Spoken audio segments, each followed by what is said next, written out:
Happy Wednesday. Happy Wednesday. How are you all? I trust fantastic. You're in good health. And if you're not, you're recovering. Uh, all of that jazz, right? So we are continuing our real estate crime series.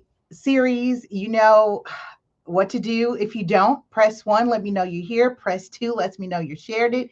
Give some love. I'm Lisa Gillette, real estate broker, your show, your host, your creator, founder of all these awesome things happening on Ready, Set, Real Estate. I am so happy to share with you. We are going to continue our real estate series, and we will be kicking off class next Wednesday. So next Wednesday we are going to do a class, and I'm debating whether we're going to kick off with investments and investing, or if we're going to talk about selling properties with a trust, because I'm seeing this shift in dynamic. There's this theme. I've got a lot of older clients. I've got a lot of trust sales. I've got people dealing with probates. So I'm in limbo. But I also want to talk to one of my colleagues as well, since he's already doing great things. I'm going to see if I can borrow some of his time to come in and talk about, purchasing an LLC, business credit, and all that fun stuff that he's doing. So I've been watching him, and I know he's got an event coming up soon, sometime towards the end of the month. So maybe we can do a little cross promotion, but he doesn't know that I'm going to tap on his shoulder and say, listen, I need you to come over here on the show and do that for our audience and our listeners. Oh, before I jump into that, I've got to do announcements, right? So shout out to those of you who are listening to us on LinkedIn. I'm so happy to be connected with our LinkedIn family. Listen, we're like 100, we're over 500 episodes in. And I was like, when is LinkedIn going to do video? And I had to like repurpose and upload, and it wasn't fun. But now that we can do live, I love it. So again, make sure you say hi, press 1, let me know you're in the chat. And I've got to do something weird with how I'm navigating this. Hold on, let me do this. Let's go ahead and press 1, I'm here. Press 2, lets me know you shared it. Shout out to those of you who are listening to us live on Twitter. I think Periscope redid their whole thing and their platform. So we are on Twitter. We are on Facebook Live. We are on YouTube Live. Hi to YouTube, to my YouTube audience. And if you're tuning in for the first time, listen, I welcome you. Welcome you to the Ready Set Real Estate community and tribe. We have tons of archive classes that we did last year. I mean, I pumped out like over 100 classes. Listen, between 2019 and 2021, I mean, over 100 classes that we were doing both live and in person. If you are local to Southern California, I'm an LA-based real estate broker, and I am really excited to be reconnected live again. I kind of went dark, and that was because your girl's in school, and so fingers crossed that I advance to my next year of school, because it was a tough year last year. It was really tough. And it has been tough. So Ebony Campbell says she's like, I shared it. Thank you, sis. Appreciate the love. And a shout out to also those of you who are connected with my friend, longtime friend, Evan Jefferson of ERGJ of the channel, the platform, and the BBC members. I know y'all over there learning about the crypto game. So of course I'm gonna have to get Evan on the show to come talk about a little of the cryptocurrency. As a matter of fact, Evan, I trust you are well, my brother. Evan, I want you on the show to talk about your crypto. You have been, not only has he leveraged his cryptocurrency to create new loans, new money, but he also is using his cryptocurrency to purchase real estate assets and portfolio.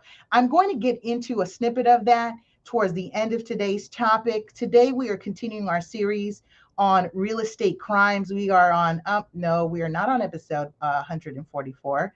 Let me fix that. We are on 145. We are on 145. So 145, and we're talking about Walter Forbes.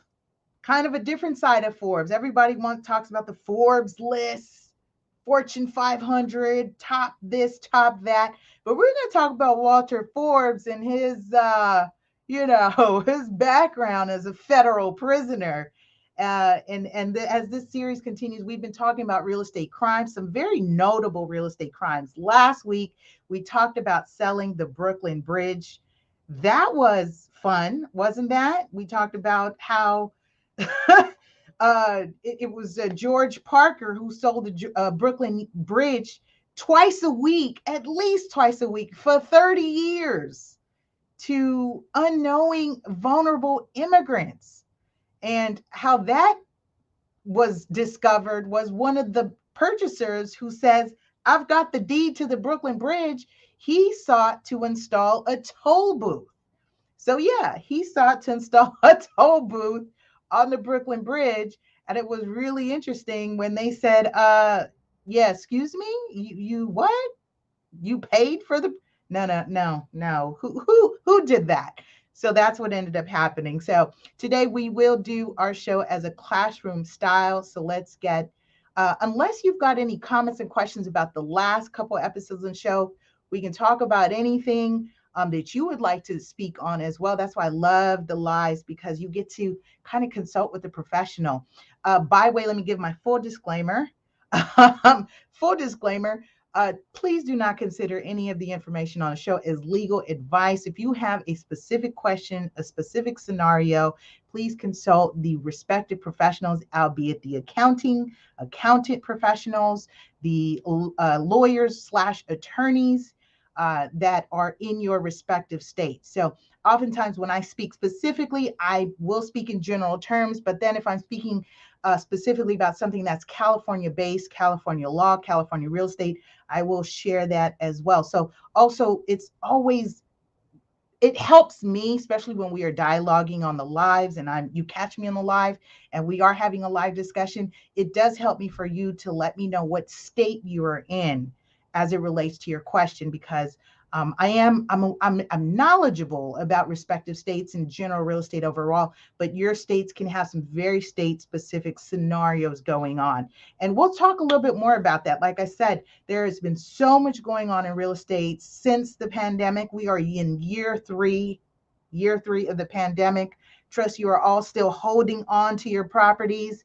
I have been talking about notice of defaults, notice of trustees, forbearance, loan modifications, and I attended a webinar this morning that was talking about the second trust deeds that those lenders are now moving forward on foreclosing on. So we are going to bring that up to the community, and we will talk more about foreclosures with the second trust deeds. But for today's topic, we're going to talk more about crimes because, of course, I was just going along the theme of my criminal law class. And so I was like, let's talk about these real estate crimes. And we'll continue these series, wrap it up, and we've got a great schedule. So remember, for 2022, we've got a host of classes that we'll do live. You can catch them on the replay. My stuff is free unless I tell you I'm going to pay for it. But you do know the price of admission here is you press 1, let me know you're here, and 2, lets me know you shared it. That is the price of admission for viewing, attending, and sharing. Okay. And of course, I always give free game, freebies, free game. That's all. I'm always giving you free game. All right. Let me prepare this slide real quick. And I'm going to prepare some, get my water. And, I'm still doing giveaways as well. So if you pay attention and I ask you a question and you answer correctly, guess what? We'll ship you our Ready Set Real Estate 16-ounce mugs. I love this mug, by the way. As you can see, mine's a little worn. I've already had it for some years. Can you imagine? So yeah. So pay attention. I ask you some questions. You're first to respond. We'll get you one of these Ready Set Real Estate mugs. All right. Also, we do have tons of swag too. So Ready Set Real Estate snapbacks. I mean, tons of stuff going on. See, I've got, you can't see it though because it's in gray. Yeah, you can't see it. But anyway, fun stuff happening. Okay, so as my slide is preparing, let's bring that up. Let's get rid of that one. Selling the Brooklyn. We did selling Swampland. Oh, that was fun. That was fun. Tons of stuff and information. All right, let's see. So we're going to talk about Cendant, right? This corporation called Cendant, also known as the Hotel Franchise Systems. Let's see. Okay, my slide's getting ready here. Let me know how you've been holding up in this market. What are your real estate goals for 2022? Hello, hashtag real estate goals in the comments below. What are those real estate goals, albeit you are looking to purchase or invest in your first property, looking to refinance, get better rates, lower your payments, do a cash out. What else? Looking to get a trust. We'll be revisiting that. It is a disservice, I think, for anyone to sell you a property and not talk about getting a trust or recommending it or pointing you in the direction and getting a trust. You don't buy a car without insurance. Don't get out here and buy a property without a living trust, revocable trust, irrevocable trusts, or LLCs or corporations. This is one of the largest investments that you will make in your life. It is a disservice. It is a disservice, I think, for a professional not to discuss with you about how to protect those assets. All right, I'm off my soapbox. Also, shout out to our radio podcast listeners on Spotify, Anchor, Apple, Google, Stitcher. I mean, it's a long list of our podcast family and community as well. I love what Spotify is doing, and they are looking likely to compete with the video game because now Spotify is allowing you to view video, right? So if you are a content creator, pay attention. Spotify is doing some really great things. Okay, our slide is ready. Da-da-dum. Classes in session. Classes in session. All right, so we're going to start off from the top. Again, we are kicking off 2022. Actually, we started for my personal year, December, right? So I'm a December baby. And so we started talking about real estate crimes in December. We've got a couple more episodes that we will continue. I think we've got about, let's see, 1, 2, 3, 4, 5, 6, 7. So we've got 3 more episodes on real estate crimes, and then we will switch gears into some other things, some other topics. But very important in terms of learning the history of real estate. And I think I've been sharing good tips, at least from the feedback that I've been getting. I've been sharing some great tips about how to avoid some of these hiccups, right? All right, so Cendant was actually the rebranded name, but originally the corporation was known as Hospitality Franchise Systems. These are my notes that I'll follow along.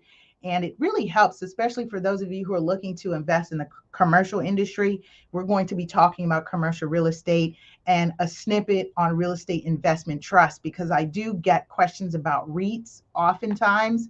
And my best advice on REITs, I will share towards the end of the show. So stick around.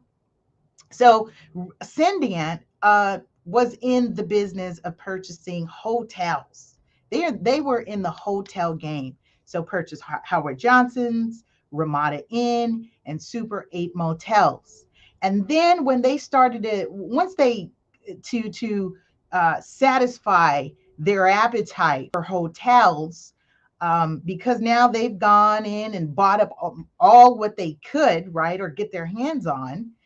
They then expanded to real estate, specifically real estate brokerages. So they purchased Century 21 and Coldwell Banker for hundreds, not just, pennies on a dollar, hundreds of millions of dollars. Okay. Here's what's interesting with this story is that Cendant is still around. So this is kind of the past, their growing pains, because they thought they were growing. And the reason they thought they were growing was because their CEO at the time, Walter Forbes, right? Remember that name? Who's familiar with Walter Forbes? Yeah, most of us, right? We're familiar with Forbes, right? It's Forbes list. So Walter Forbes at the time was the CEO of the then rebranded company, which became Cendant. So Cendant decided they were going to do an internal audit. They got new board of directors, and you know how that goes, right? When the command changes, people start to clean house. And so now they're looking to clean house, and guess what they found? That they weren't actually making the profits that they thought they were making. Why not? Well, because Walter Forbes and his homies, the other top executives, were misstating. And when you are misstating and someone is relying on your misstatement, that's the issue. When we have a reliance on someone's misstatement to continue to act, do, or move in a certain direction where you are inducing that movement, right? What are we talking about here? Fraud. Drop that in the comments below. Hashtag fraud. Right? So hashtag fraud. When you have fraud happening here, now things are a little bit, it just gets a little serious because we're talking about not $100, not thousands of dollars. We're talking about millions of dollars of misstatement in income and assets for this particular company. So could you imagine being a shareholder in this company? And this is why I wanted to speak on Reits towards the end, because could you imagine being a shareholder in this company and you are relying on the company's reports, right? The quarterly reportings, the semi-annual reportings, the annual reportings. And that's kind of the tricky thing when we talk about investing as shareholders in corporations and even REITs for that matter. So essentially, what we have is securities fraud. That's what's happening in a nutshell, because they were inflating the income and the assets. They were inflating the valuation. And so now when you have a spreadsheet and you're relying as a spreadsheet as a board of director, as a company in whole, and thankfully so. And here's what's interesting, because Cendant itself, right, was not the company that the feds came in and they were scrutinizing. This was an internal audit. So here it is, and we've got to look at it from this perspective. You never know, who you're working with, the people you're working with. I mean, you are relying on other people to be professional, to be ethical, operate from integrity, but there's that thing called greed. Oh, there's that thing called greed. And this is why I wanted to touch on real estate crimes, is because these are the aspects, and this is what Ready Set Real Estate is about, right? Because especially I spent some time and I'm doing research on these real estate reality TVs shows. So I was watching one of the recent ones, Selling Tampa, I think it was. And so it was really interesting to see kind of what they were portraying. And I'm going to talk more about this as I talk more about real estate as a business, because I thought it was really interesting. And I'm going off on a topic, but I'll come back because it's interesting as the broker is, considering expanding and putting, who's next in the chain of command. And you have two agents who are vying for that next position. And not that I have any skinny or scoop on them doing anything unethical or improper, but see, it's really easy when you have people who are looking to, be in a certain position. What are their motivations, right? What do they have going on? What are their goals? Does that align with the company? And it's so funny because you never know, right? You never know what someone else is after. They're working for you, but they've got an ulterior motive. They've got an ulterior motive. So before I move on to Cendant or move on to Walter Forbes and talk about just kind of the fraud aspect, the counts, and et cetera, I want to talk about commercial real estate. and especially what's happening in commercial real estate. And as you can see, Cendant is a holder of these companies, right? It's an investment company, holder and owner of Howard Johnson. You have Travelers Lodge, Ramada Inn, Super 8, Days Inn, Village. I'm not familiar with Villager, so some of these might be some like Midwest and Nights Inn, not familiar. So depending where you are, right? So like I'm familiar with the Travelers Lodge, Howard Johnson, Ramada, Super 8, Days Inns. Those are kind of the bigger names. Not familiar with the other companies, but I'm sure those are also large companies in other parts of the United States. But here's what's really interesting as we talk about commercial real estate in 2022, right? So let's talk about it. My short code for commercial, at least in our database, is hashtag CX, right? So hashtag CX, drop that in the comments below, hashtag CX, right? Hashtag CX commercial, right? That references commercial real estate transactions. So with commercial real estate, whole different ball game. And especially I'm going to talk about a little bit about financing and just kind of what those categories are. So commercial real estate is going to be your hotels, your offices, your warehouses, your manufacturing buildings, your industrial buildings, your apartments, right? So some of you may be apartment holders and not realize you're in, whether you're in the residential space of apartments or are you in the commercial space of apartments. So the rule of thumb is, right, the definition of, once we talk about units, 5 units or more is considered commercial real estate. And it's easy. It's easy. Thank you, Angel. Thank you for dropping that. It's easy to drop in. Thank you, the Ebony Show. Love it. Thank you, sis. It's really to confuse the financing aspect of commercial real estate. So if you purchase 1 to 4 units, pay attention to this, game changer, and you hear this a lot, right? So 1 to 4 units, you can purchase small apartments with little, just a little, with 3.5% down. How much? How much? 3.5.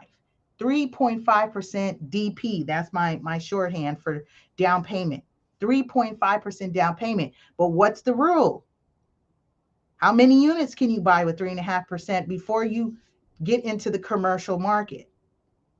4 units. Once you add 1 more unit, and I'm not talking about a collective of a house here or a house there. No, I'm not. That's more of a portfolio purchase. Okay. I'm talking about on a lot, right? So 1 to 4 units on a lot, small apartments.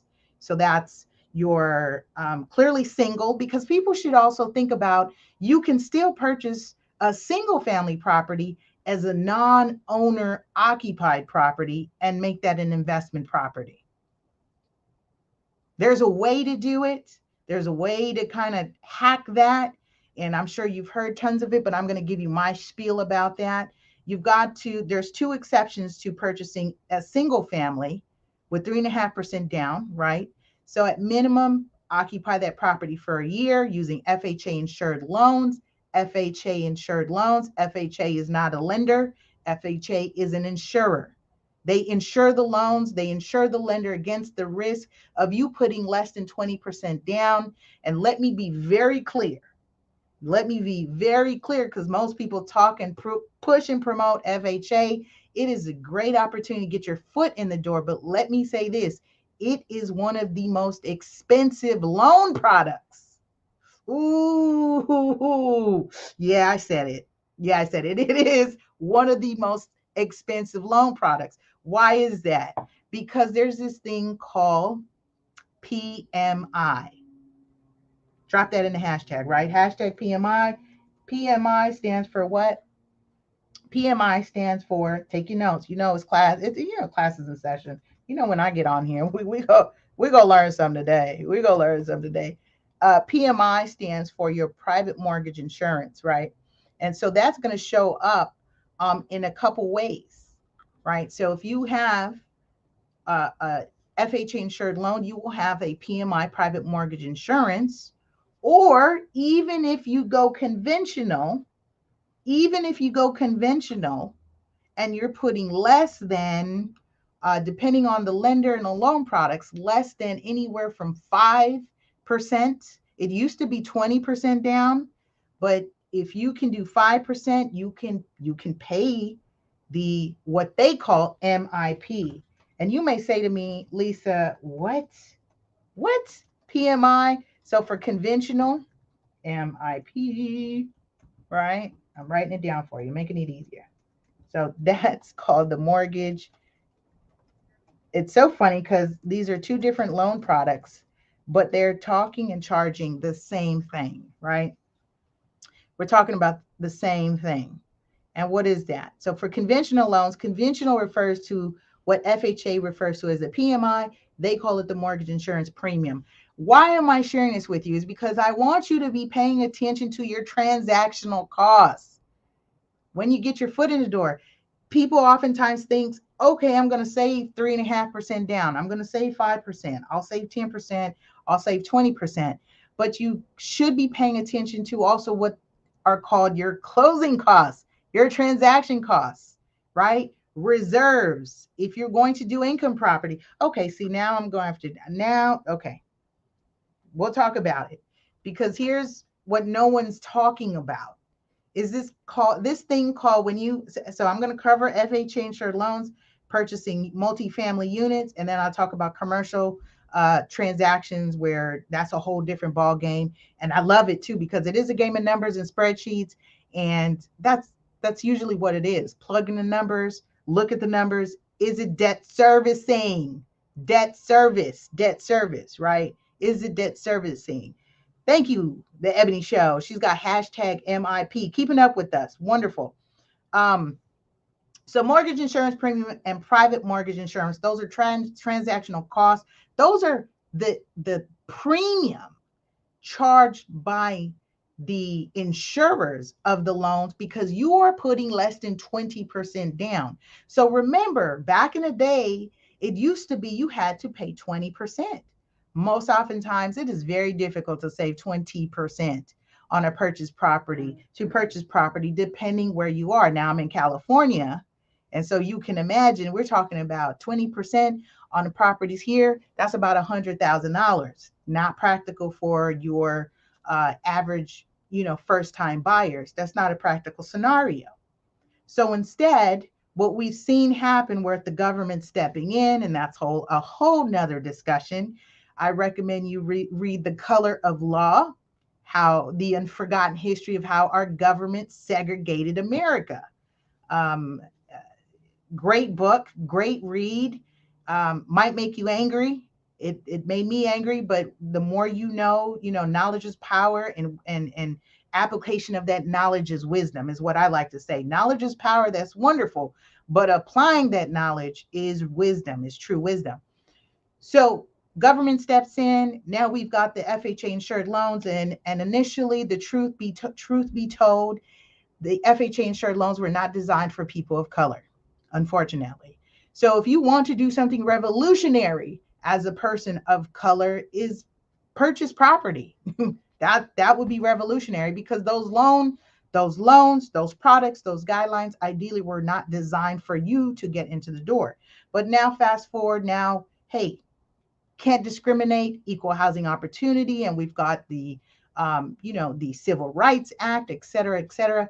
So now things are kind of slightly changed, but they're not, because next week I'm going to talk about how there is, and it's a real estate crime in the appraisal industry that is really hurting the Black and brown communities because their properties are not being valued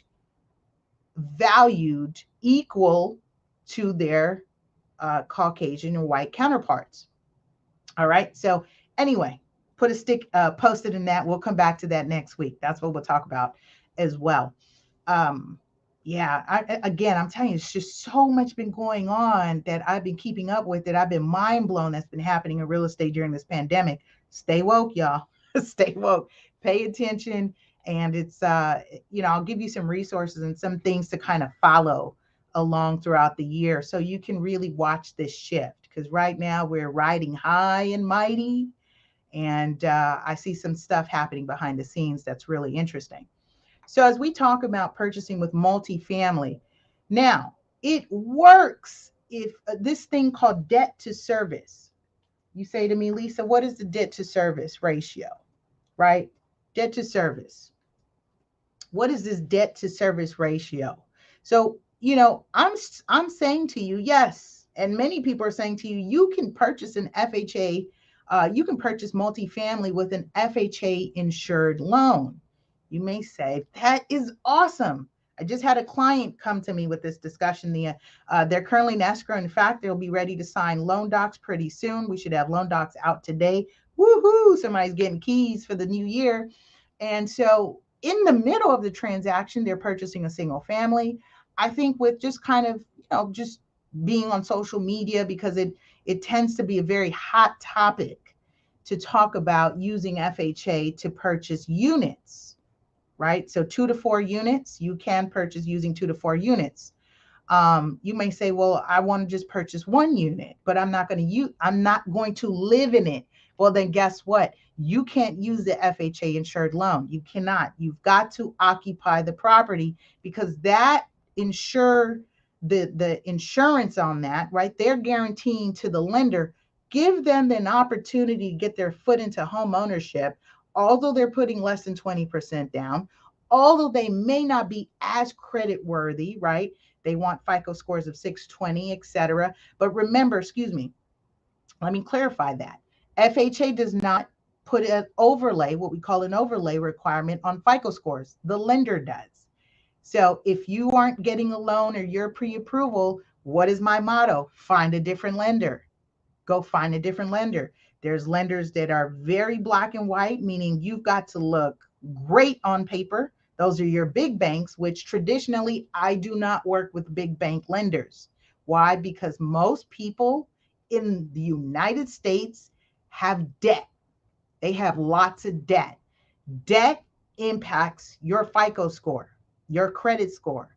So if you don't have the best credit score, and you haven't been on your job regularly in 3 years, and you haven't been paying or reporting taxes, you are not going to be an ideal candidate for a big bank. So what do I recommend? Check with your mortgage bankers, your mortgage brokers, excuse me, that are direct lenders. There is a difference. It's a difference. It's a difference. Mortgage mortgage brokers is different than a mortgage banker. Look it up. There's a difference, right? Mortgage brokers are shopping loans for you. They charge you a fee. Mortgage banker, oftentimes working with a direct lender. They're a wholesaler as well. And so they're in the business of issuing loans. And they know people don't always come mortgage ready, meaning you're not perfect on paper. They will work with you. And then there's this thing called CDIs. Check your CDIs, right? Your community development institutions, right? They are available to help the community get those first loans. They are available for that reason. In fact, they receive credit.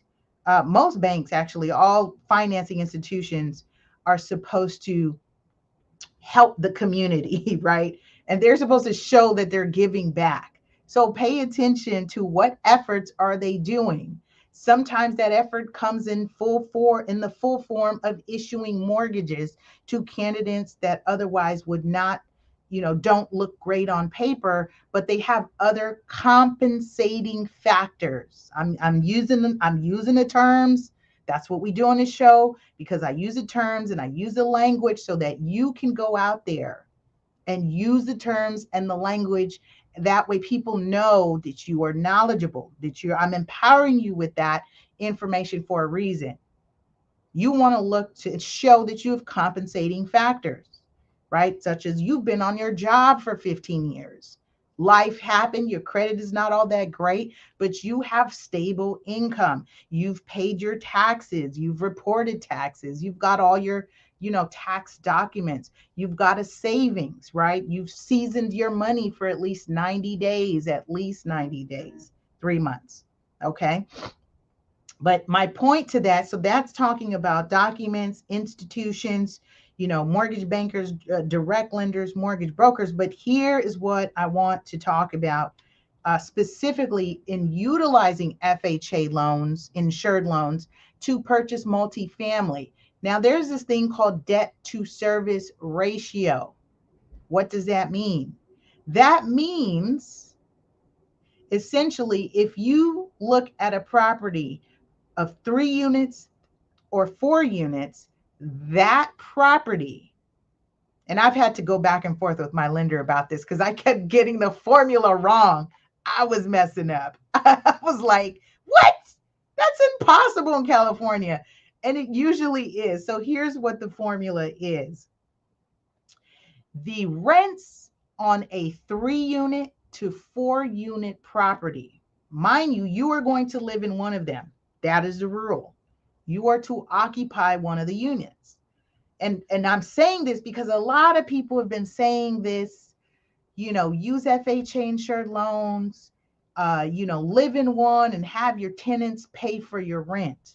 That is ideally the goal of that loan product. But depending where you are in this country, some of these properties are not performing well. What do I mean? Those rents are not to current market value. How does that impact you? Well, you're paying almost, you could be paying, depending how you negotiate your final purchase contract price, close to market value for that apartment, right? Small apartment. We're talking about 3 to 4 units. So if you're paying close to market value on a small apartment and you're collecting rents that are below market rent because the owner has had it for the last 15, 20, 30 years, because that's what's coming up on the market. A lot of our 60 to 80-year-old owners are now liquidating their portfolio for retirement because what's happening is they are living longer. Some are outliving their benefits, the income that they set for retirement.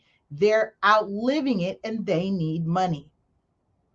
There's different strategies they can utilize, but some are deciding that I'm getting too old. I'm older. I don't want to manage this property anymore. I rather cash out now. Market's doing well. I want to sell. Okay, great. You want to sell. But now when I walk the property and I ask for estoppels, right?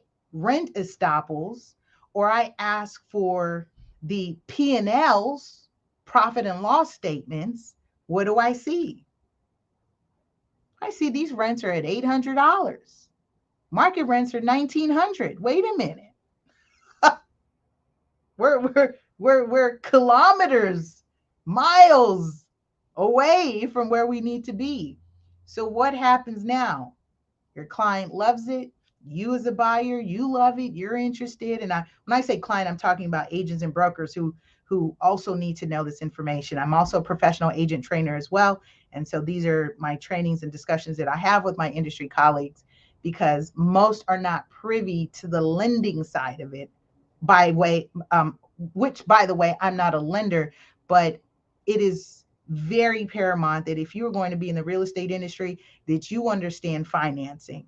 Because if you don't know how to finance a deal, you are not going to know how to help somebody get into a property, right? And financing a deal can involve creative financing, like seller financing, private money. You don't have to do the traditional or the conforming loans like FHA, conventional, VA loans, which is for veterans, or the USDA loans, which is from the Department of Agriculture, that allows you to purchase rural real estate, right? So there's different loan products available.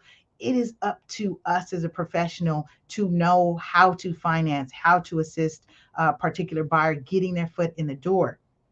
And so oftentimes, especially with this big push to house hack and invest in multifamily, depending where you are, the rule of thumb is that property has to what is called debt service. What are we talking about? The servicing. There's debt. What's the debt? The mortgage, right? The mortgage. And so what the good news is that the lender is saying the rents just have to be at least 75%. I'm giving you the formula. the rents have to be at least 75% of the mortgage. All right, so let's do an example. So do an example then. If I've got my trusty calculator here, got my trusty real estate calculator. There's tons of them in apps, right? So you can get out your trusty calculator. So let's say I've got 4 units. Let's talk about 4 units at $800 per unit. So I can only use the rents on 3 because I'm supposed to live in one of them. So 800 times 3 is what? 2,400. So my rents are 2,400. What was the formula? 75% of 2,400 is what we need in order to use FHA. We need to show that the rents can cover the mortgage, that it will debt service. It will, quote unquote, pay for itself in essence with little to no income from the owner, right? Payment from the owner. So it's perfect if we can actually not have to pay for anything. But then that's not going to be practical in today's market. So here we go. We've got 2,400. And so our mortgage, depending on our purchase price, can easily be 3,500, 4,000. So if I take 2,400 times that by 75%, I'm at 1,800. But you're purchasing in today's market with a mortgage of $3,000, close to $3,000. This is an example in my market, right, for 4 units. And good luck if I even get my mortgage at $3,000. I'd have to put a higher down payment. So one or two things has to happen. I need to increase my down payment so that my mortgage is less than the rents that I am collecting. If my mortgage is greater than my rents, it is not debt servicing. And what does that mean for using FHA insured loan? You cannot use it. It ain't gonna work. It's not gonna work. Okay, so I'm gonna pause there. Let's take a little break. I'm gonna, have you marinate on that, because I just talked about purchasing residential property with an FHA insured loan, this whole theme about house hacking. But what I haven't been seeing anybody talk about was debt servicing. Because now you're pumped, and I love that you're pumped. But see, I'm realistic. I'm realistic too. I'm going to talk about the money, how much you need to bring to the table to make this deal work, and can you use FHA to purchase 3 to 4 units, right? Most people are not having that discussion, and I think it's a disservice because it's misleading to tell people that. All right. All right. Let's continue. Let us continue.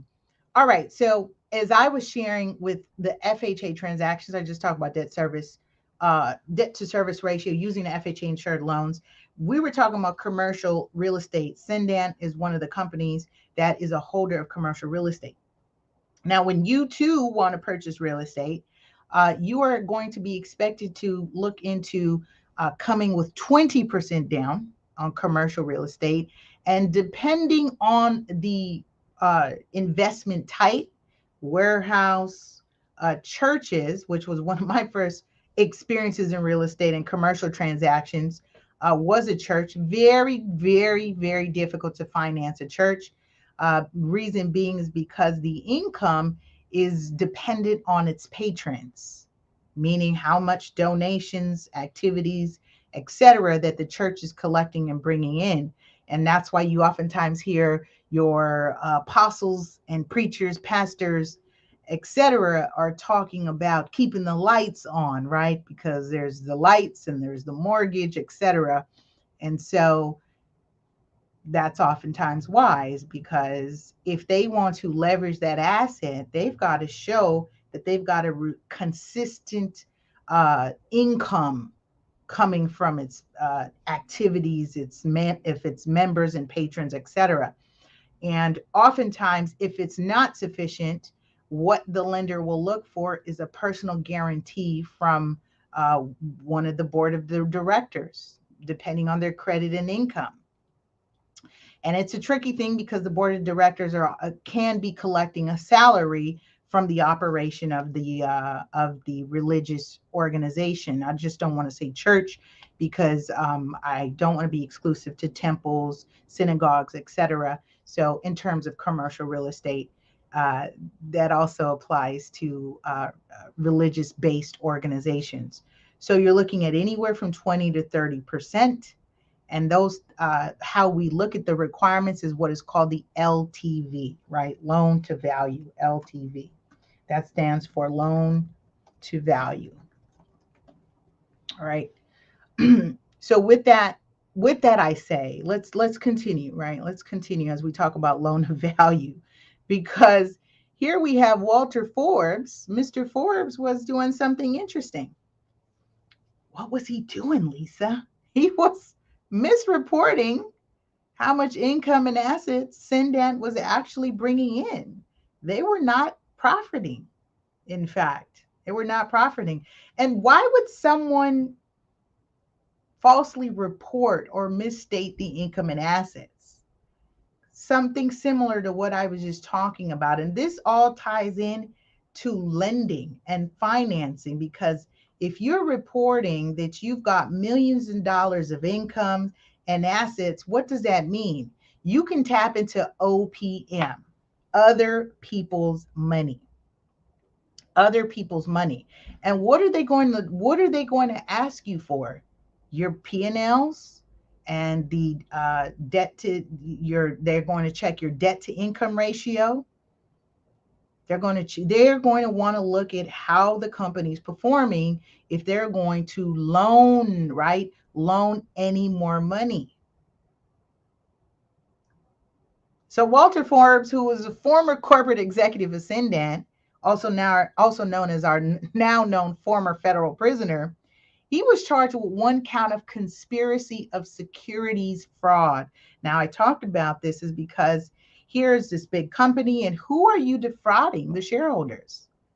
You're defrauding the shareholders. You are misstating and reporting that this company is doing well when in fact they are not. So, along with his one count of conspiracy to commit securities fraud, he also was charged with two counts of making false statements for inflating and reporting the income and the assets for Cendant. So you get charged for that. You say, oh, it's just the line item. It's no biggie if we just, say we made this amount, and, we'll eventually make it. So it's no biggie if we just go ahead and say we're doing well. No biggie. Dude, you just committed fraud. And in fact, thank goodness this was an internal audit.